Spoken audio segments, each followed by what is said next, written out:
Aujourd'hui, nous allons nous plonger dans l'un des monuments les plus emblématiques de l'histoire, le Colisée de Rome.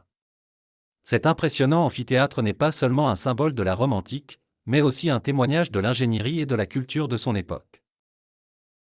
Le Colisée, officiellement connu sous le nom d'amphithéâtre Flavien, a été construit entre 70 et 80 après J.C. sous l'empereur Vespasien et achevé par son fils Titus. Elle a été érigée au cœur de Rome, à l'endroit où se trouvait la résidence de l'empereur Néron, plus précisément sa Domus Aurea. La décision de le construire sur ce site était symbolique, le Colisée représentait la reprise et la nouvelle ère des Flaviens. Ce monument n'était pas seulement un espace de spectacle, mais aussi un symbole de la puissance et de la grandeur de l'Empire romain. Le Colisée est une merveille de l'ingénierie ancienne. Avec une capacité de 50 000 à 80 000 spectateurs, sa conception elliptique et ses multiples niveaux permettaient une excellente visibilité depuis presque tous les sièges. La structure est composée de pierres de travertin, de briques et de béton et présente une série d'arcs et de colonnes qui lui confèrent une apparence majestueuse. Le Colisée mesure environ 189 mètres de long, 156 mètres de large et 48 mètres de haut. Elle comporte 4 niveaux, chacun décoré de colonnes d'ordres architecturaux différents, doriques, ioniques, corinthiens et un niveau supérieur de pilastres. Il comptait plus de 80 rentrées, permettant une gestion efficace des flux de public. Le Colisée était célèbre pour accueillir une variété de spectacles, allant des combats de gladiateurs aux batailles navales, en passant par les chasses aux animaux et les représentations dramatiques. Ces événements divertissaient non seulement la population, mais servaient également d'outils de propagande aux empereurs, démontrant leur pouvoir et leur générosité.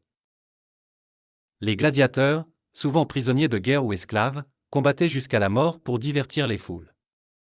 Ces combats faisaient partie intégrante de la culture romaine et les gladiateurs pouvaient devenir des figures très populaires. On estime que pendant toutes les années où le Colisée est resté ouvert pour des spectacles dans lesquels les participants pouvaient perdre la vie, plus d'un demi-million de personnes sont mortes dans son arène, parmi lesquelles des gladiateurs, des martyrs chrétiens et des esclaves. Au fil des années, le Colisée a été confronté à des catastrophes naturelles, comme des tremblements de terre, qui ont causé d'importants dégâts. Au Moyen Âge, elle servait de résidence, de forteresse et de carrière de matériaux pour d'autres bâtiments de Rome. Cependant, à partir du XVIIIe siècle, il commença à être reconnu comme un symbole historique et des efforts furent entrepris pour le préserver. Aujourd'hui, le Colisée est l'une des destinations touristiques les plus visitées au monde, attirant des millions de visiteurs chaque année. C'est un symbole non seulement de Rome, mais aussi de la civilisation antique qui a influencé de nombreuses cultures à travers l'histoire.